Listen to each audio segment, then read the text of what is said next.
Olá novamente. Então hoje nós vamos complementar o trabalho que a gente tem feito em cima do estudo dos sólidos com alguns exercícios, certo? Relacionando assim alguns conteúdos a mais que já foram revisados, já foram trabalhados aqui também, certo?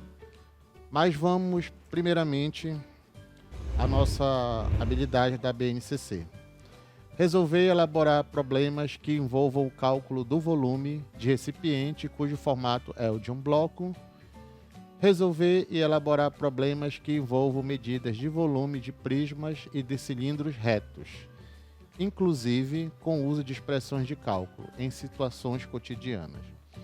Antes de tudo, a gente tem que relembrar algumas coisas, certo? Então a gente vai relembrar a respeito do cilindro. Cilindro. O cilindro circular reto é um sólido geométrico, portanto tem volume, e vamos relembrar de algumas características deles. Então vocês estão vendo aí na tela o cilindro. Novamente a gente vai falar da base inferior, da base superior, mas a gente pode falar simplesmente base, já que elas têm a mesma área, são, vamos dizer assim, iguais em termos de forma, certo? Nós temos uma altura também, conforme vocês podem verificar aí na tela. As bases são dois círculos paralelos congruentes, certo? A gente já verificou isso em aula passada. A altura é a distância entre suas bases.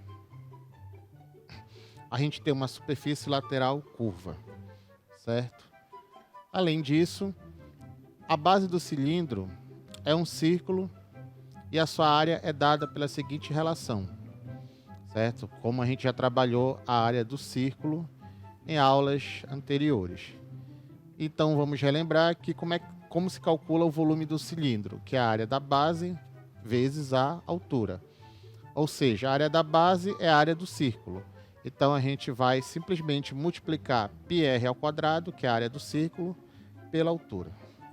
Então esse é o nosso primeiro lembrete. De posse dessa pequena revisão, vamos então a uma questão. Uma indústria produz organizadores para escritório. Observe o molde de um porta-lápis que o projetista fez. Então vamos observar, certo, o molde. E aí a gente está vendo, na verdade, um cilindro planificado, certo? A gente falou de planificação na nossa última aula, para justamente a gente resolver algumas questões como essa aqui. E vocês estão vendo tanto a base superior quanto a base inferior, certo? Elas são círculos. E a área lateral, que lá quando o cilindro está representado em 3D, ela é curva. Aqui ela está parecendo plana. Aí, ou seja, é como se fosse um retângulo, certo? Onde a base seria 30 centímetros e a altura seria 15 centímetros. Então, qual é a pergunta? Que forma terá esse porta-lápis? E determine o volume dessa peça. Use o π igual a 3. Então, em relação à fórmula, a gente, como é que eu posso dizer? Eu já dei a resposta para você, certo? Cilindro circular reto. Então, vamos acompanhar novamente. A forma de um cilindro, certo? A gente não especificou aqui reto, mas a gente está trabalhando nesse primeiro momento com cilindro circular reto. Agora, determine o volume dessa peça e use π igual a 3. A gente sabe que o π é um número irracional que vale aproximadamente 3,14. Há exercícios que aproximam 3,1. Há exercícios que aproximam 3, como esse que a gente está fazendo. E há outros tipos, pode haver outras aproximações também. Mas a gente não pode esquecer que o π é um número irracional e as casas decimais elas não seguem um padrão de repetição. Então você não sabe, se você não tiver descrito, você não sabe determinar através de alguma fórmula qual seria a casa decimal número 1000, por exemplo. Você não sabe, você vai ter que escrever um número e fazer a contagem até chegar à casa número 1000. Então, voltando para a tela, a gente sabe que o volume de um cilindro é a área da base, certo? Vezes a altura. Então, área da base, a gente sabe que é πr ao quadrado, ou π vezes r ao quadrado, vezes a altura. Observa o que a gente tem. A gente tem a altura e o π com valor aproximado de 3. Então, o volume do cilindro, por enquanto eu posso escrever 3 vezes o r ao quadrado vezes 15 centímetros, que é a altura que foi dada. Mas eu não tenho R. E agora? Então, a gente vai atrás do R por algum dado que a questão forneceu, algum dado extra que a questão forneceu. Se você observar novamente na tela, nós temos a planificação do cilindro e a parte lateral, que é uma superfície curva, ela é exatamente como está aí, um retângulo de base 30 centímetros e altura 15 centímetros. Se você observar, tivesse como enxergar isso dentro da sua imaginação, você vai verificar que a base desse retângulo, que mede 30 centímetros, ela, vamos dizer assim, ela circundeia, ela dá um giro, certo? Em volta de qualquer uma das bases, tanto inferior quanto superior. Ou seja, o que eu quero dizer com isso? Que esse 30 centímetros, ele é o comprimento da circunferência de uma dessas bases, qualquer uma na verdade, né? Porque elas são, nesse caso, vamos considerar idênticas. Então, eu poderia escrever que o comprimento da circunferência, vamos relembrar, é 2 vezes o π vezes o raio da circunferência, no caso em questão. Mas eu não tenho raio, é o que eu quero calcular. Então, eu vou atrás, já que eu tenho o comprimento, certo? Então, o comprimento é 30 centímetros. Então, observando a fórmula, 30 centímetros vai ser igual a 2 da fórmula, vezes a aproximação de π, que é 3, vezes o raio, que eu não tenho.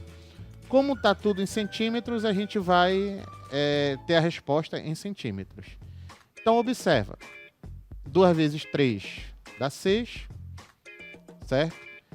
E aí eu posso, dependendo como você aprendeu as equações, eu posso passar o 6 como divisor, posso passar o 6 como denominador, certo? Então, se 6 está multiplicando o R, o 6 vai passar como divisor. Vai ficar 30 dividido por 6. E aí o resultado dessa divisão é 5 centímetros. Então, para eu calcular o volume, eu estava precisando do raio. Agora eu tenho raio. Então, a gente vai voltar à fórmula anterior. Opa! Portanto, o volume dessa peça é dado por... Vamos jogar novamente na fórmula. Volume é 3 vezes o raio ao quadrado, que eu acabei de calcular, que é 5, vezes a altura, que no caso é 15. 5 ao quadrado, 5 vezes 5, que dá 25. E aí, a ordem dos fatores não altera o produto até o presente momento, né? Então, você pode fazer 3 vezes 25 vezes 15, ou 25 vezes 15 vezes 3. No final, você vai ter o volume dessa peça aí, porta-lápis, que vai ser dado por 1.125 centímetros cúbicos. É interessante você prestar atenção nessa unidade. A gente está falando de volume, certo? Quando a gente estava falando de área, a gente falava centímetro quadrado, metro quadrado, decímetro quadrado, milímetro quadrado.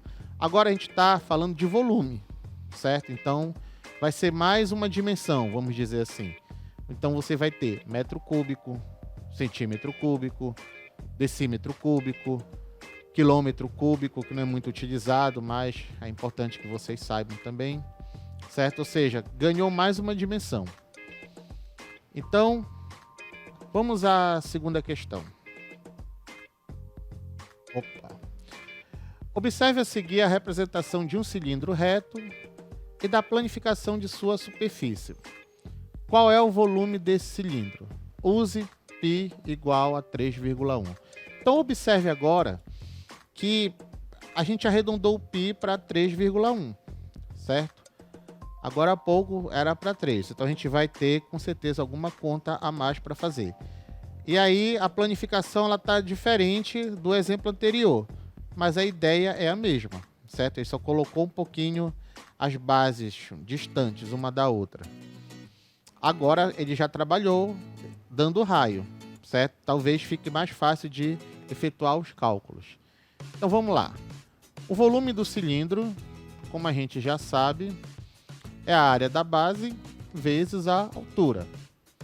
Então, novamente, a área da base é πr ao quadrado vezes a altura.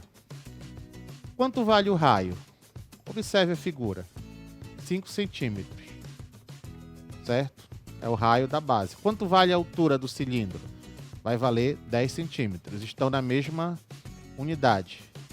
Então, vamos substituir 5 ao quadrado vezes 10, e no lugar do π eu coloquei o valor aproximado, 3,1, como a gente comentou na questão anterior, certo? Então, quando ele não colocar nenhum valor para você usar com π, você pode deixar simplesmente o π lá representando. Você pode dizer 3π centímetros quadrados, quando tiver achado o resultado final, né? Pode dizer assim, 20π metros cúbicos, certo? Quando ele não aproximar, você pode deixar ele lá, o valor de π, que a gente sabe que é o valor que está antes dele, se aparecer, que pode ser 1, vezes o valor do π, certo? Novamente, acompanhando na tela. Então, vamos fazer algumas continhas, claro. 5 ao quadrado é 5 vezes 5, 25.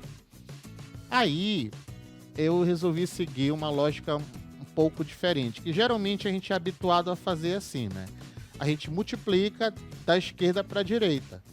Mas como a gente viu na questão anterior, a ordem dos fatores não altera o produto até então.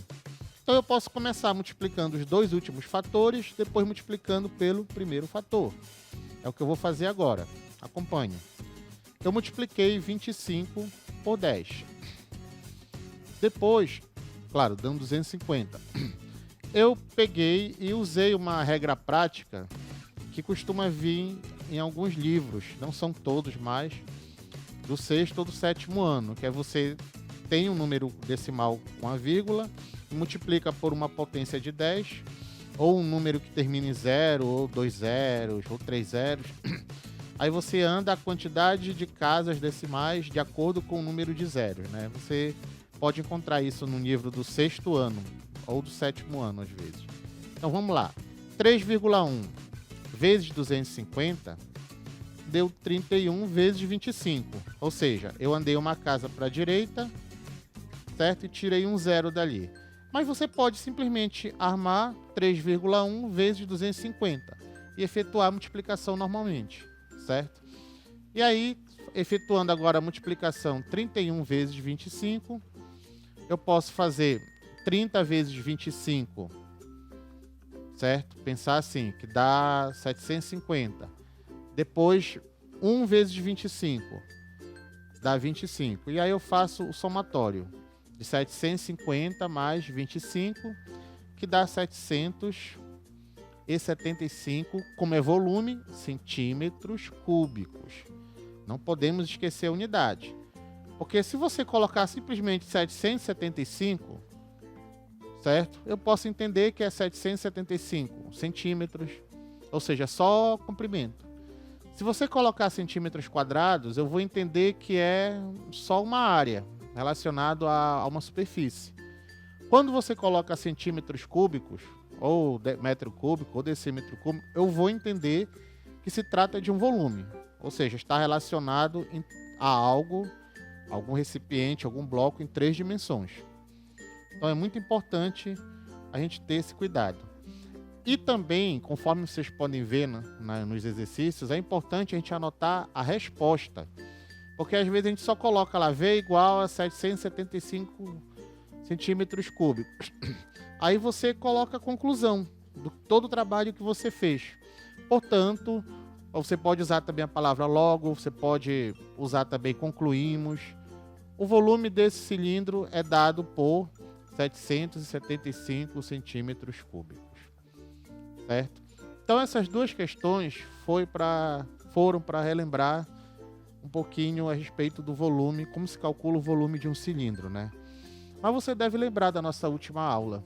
A gente falou, acompanha na tela, dos prismas, certo? Então, vamos só relembrar rapidamente aqui o que seria um prisma, né? Intuitivamente, vocês estão vendo aí 3 exemplos de prismas. Prisma reto, prisma oblíquo, prisma regular. Lembrando que o prisma regular que está aparecendo aí, ele é reto. E o prisma oblíquo, ele não é reto, certo? Então, o prisma regular, futuramente vocês vão estudar ele com mais afinco, com mais cuidado, com mais detalhe. Ele é todo prisma que tem as bases formadas por polígonos regulares, certo? De um modo geral, nós temos os seguintes elementos do prisma: aresta, face, que é uma base, nós temos as duas bases, nós temos a face lateral, certo? Então esse exemplo que eu estou dando para vocês é de um prisma reto de base triangular. Então vamos recapitular. Os prismas são sólidos do grupo dos poliedros, aqueles que têm apenas superfícies planas. Um prisma reto é caracterizado por ter duas faces paralelas formadas por polígonos idênticos, que são suas bases, e as demais faces formadas por retângulos, que são suas faces laterais. Em um prisma reto, as arestas, laterais são perpendiculares à base. Isso aí vai ser muito importante para a gente poder diferenciar do prisma oblíquo, que não vamos trabalhar, pelo menos agora no ensino fundamental. E aí, nós temos outros exemplos de prisma reto. Prisma triangular, você pode lembrar vários objetos aí que se relacionem com esses prismas. Prisma quadrangular, prisma pentagonal, prisma hexagonal. Novamente, como é que se calcula o volume de um prisma? Certo? O volume de um prisma reto, que é o nosso caso aqui. A gente tem a área da base vezes a altura. Parecido com um cilindro, certo? Mesmo esquema, só que no prisma você vai ter polígonos na base, né? E no cilindro você tem um círculo. E lembrando que o cubo, ele é um prisma e ele é um caso particular de um paralelepípedo, certo? Reto retângulo, que também é um prisma, certo? Então, vamos à nossa questão de prisma. A estrutura de um telhado tem a forma da figura seguinte. Então, vamos olhar a figura. Está aí. Parece um telhado de muitas casas. Essa estrutura tem a forma de que sólido? Qual o volume ocupado por essa estrutura?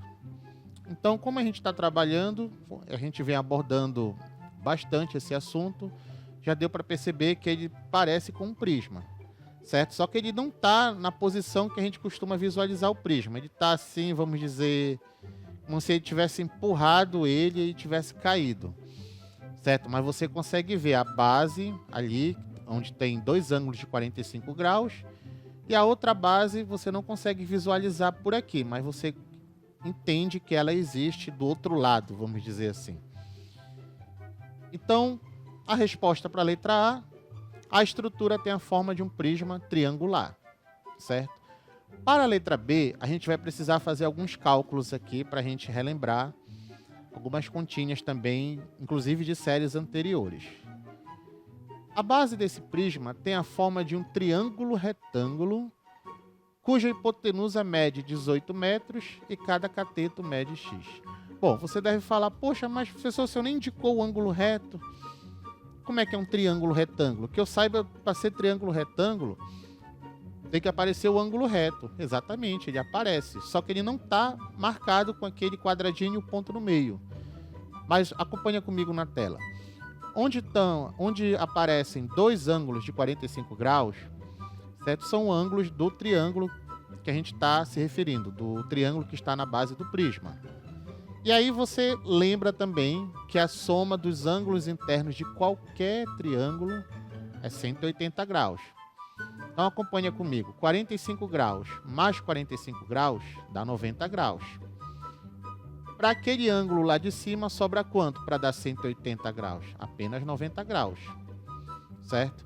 Então eu posso concluir que esse triângulo ele é retângulo. E a hipotenusa, que é o lado oposto a esse ângulo reto, mede 18 metros. Então, de posse desses dados, a gente tem como usar o teorema de Pitágoras. E aí você vai lembrar o teorema de Pitágoras. O quadrado, a medida do quadrado da hipotenusa é igual à soma do quadrado das medidas dos catetos. Falando de uma maneira mais prática, o quadrado da hipotenusa é igual à soma dos quadrados dos catetos. Cuidado para não confundir com o quadrado da soma, hein, que é outra coisa, certo? Vocês vão estudar, ou já estudaram isso no 8º ano. Então, x ao quadrado mais x ao quadrado, a gente soma tranquilamente, adiciona na verdade, né, 2x ao quadrado. E aí nós temos novamente aquele caso da equação. 2 está multiplicando x ao quadrado, ele passa como divisor. 324 dividido por 2 é igual a x ao quadrado. Dividindo 324 por 2, nós temos 162. Aí já bateu o medo, né? Porque 162 não é quadrado perfeito, não tem raiz quadrada exata. Mas a gente tem como calcular para ficar um valor junto com o radical. Acompanha. Vamos trocar aqui a igualdade. X ao quadrado igual a 162. Da onde o x vai ser igual a raiz quadrada de 162. O pessoal que está estudando o 9º ano, que já viu, que já trabalhou a equação do 2º grau, vai perguntar, poxa, mas eu aprendi lá que é mais ou menos a raiz quadrada. Sim, só que a gente está na geometria. E na geometria a gente não trabalha com medidas negativas. Então a gente vai ficar somente com a parte positiva. Então, por isso que eu não coloquei mais ou menos, eu coloquei simplesmente raiz quadrada de 162. Mas observa, 162 eu posso escrever como 2 vezes 81, certo?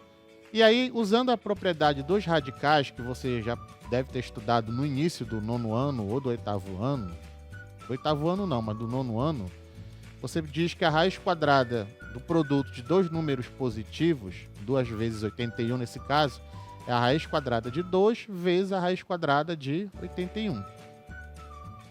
E a raiz quadrada de 2 é um número irracional, então eu vou escrever dessa mesma maneira. Mas a raiz quadrada de 81 é 9. Então vai ficar a raiz quadrada de 2 vezes 9, que eu posso reescrever como 9 vezes a raiz de 2. Então, o que é esse x aí? É a medida de um dos catetos, certo? Que, na verdade, você vai ver que é a mesma medida para o outro, já que os dois ângulos da base do triângulo são idênticos, são congruentes, tem a mesma medida. Logo, esse triângulo ele é isósceles. Então, vamos lembrar o que é um triângulo isósceles. É quando dois ângulos têm a mesma medida. E aí, consequentemente, os lados, certo? Um dos lados de cada ângulo, eles são também congruentes, têm a mesma medida. Voltando para a tela. Então, cada cateto mede 9 raiz de 2 metros, no caso, né? Então, como é que a gente calcula a área da base desse prisma? Que vai ser a área do triângulo retângulo que a gente está falando, que está todo branco ali, destacado, né? E aí a gente vai lembrar novamente. Como é que se calcula a área de um triângulo retângulo? É o produto dos catetos dividido por 2, certo? É específico para triângulo retângulo. Aí você multiplica 9 raiz de 2 vezes 9 raiz de 2, aí o resultado você divide por 2. Lembrando que eu posso novamente trocar os fatores. 9 vezes 9 dá 81. Raiz de 2 vezes raiz de 2 vai dar a raiz quadrada de 4, que você vai tirar a raiz quadrada de 4 e vai dar 2. Então vai ficar 81 vezes 2 dividido por 2. 81 vezes 2 dá 162, dividido por 2 81 metros quadrados. A gente está falando da área da base. Mas de posse da área da base agora, a gente pode calcular o volume, certo? Dessa estrutura. Então, vamos agora finalmente calcular o volume da estrutura, que na verdade é um prisma retangular. Então, vamos lá. Lembrando que o volume de um prisma é a área da base vezes a altura. A área da base a gente acabou de calcular, certo? A gente pode retornar aqui. Certo? Tá aqui, vocês podem ver, 81 metros quadrados, depois de todo esse cálculo, relembrando alguns conteúdos que a gente já trabalhou. Então, 81 metros quadrados vezes 10 metros. Olha só a relação. 81 vezes 10 vai dar 810. Metro quadrado vezes metro, vamos trabalhar assim, vai ficar metro ao cubo. Certo? Antes se trabalhava análise dimensional nas escolas, mas hoje em dia já não se trabalha mais. Mas é importante a gente entender, como se fosse a área vezes a altura, vai gerar 3 dimensões. Voltando para a tela, o volume do prisma, então, é dado por 810 metros cúbicos. Certo? Então, vocês viram que essa questão do prisma, ela envolve conteúdos já trabalhados em outras aulas, certo? Aulas anteriores. Então, nem sempre as questões elas vão ser diretas. Olha, calcule o volume de um prisma. Está aqui a área da base, está aqui a área da altura. Não, elas vão geralmente fazer esses rodeios, de modo que você busque meios que geralmente são outros conteúdos, conteúdos que você já viu em séries anteriores, para poder achar esses resultados, certo? E matemática ela é isso, ela é um constante estudo do que a gente aprende em sala de aula. Não é só observar o que está lá, eu aprendi. Mas em séries posteriores você vai precisar daquele conhecimento. Então é sempre importante a gente estar lendo o livro, como a gente lê os gibis, as histórias em quadrinhos, para não perder o costume de buscar conteúdos anteriores, relembrar algumas fórmulas, relembrar algumas relações e assim sucessivamente. Então, nossas considerações finais de hoje, acompanha na tela comigo. Os cilindros são sólidos do grupo dos corpos redondos, ou seja, aqueles que têm superfície arredondada. O volume de um cilindro é calculado multiplicando-se a área da base, a base é um círculo, só relembrando também, pela altura, ou seja, πr ao quadrado, que é a área do círculo, vezes a altura. Temos que lembrar também que os primas são sólidos do grupo dos poliedros. Poliedros você já estudou no 6º ou no 7º ano. Aqueles que têm apenas superfícies planas. Aí você pode também se aprofundar, observar um pouquinho os poliedros de Platão, certo? Como eu falei, revisem lá em conteúdos anteriormente estudados em séries anteriores. Isso é muito importante para o aprimoramento do conhecimento de vocês. Em um prisma reto, as arestas laterais são perpendiculares às bases, justamente para diferenciar ele do prisma oblíquo, não é? E o volume de um prisma reto é dado por área da base vezes a altura, certo? Dependendo do polígono que está na base, a gente vai ter uma área diferente. Se for um quadrado, eu vou calcular a área do quadrado. Se for um triângulo, eu vou calcular a área de um triângulo. Se for um hexágono, eu vou calcular a área de um hexágono. E, novamente, as referências para vocês, em tela, para vocês se aprofundarem, certo? Eu tenho usado ultimamente as mesmas referências, justamente para seguir uma linha de raciocínio. E a gente finaliza nesse momento a nossa aula de agora. Desde já a gente agradece novamente e espera você na nossa próxima aula. Bons estudos!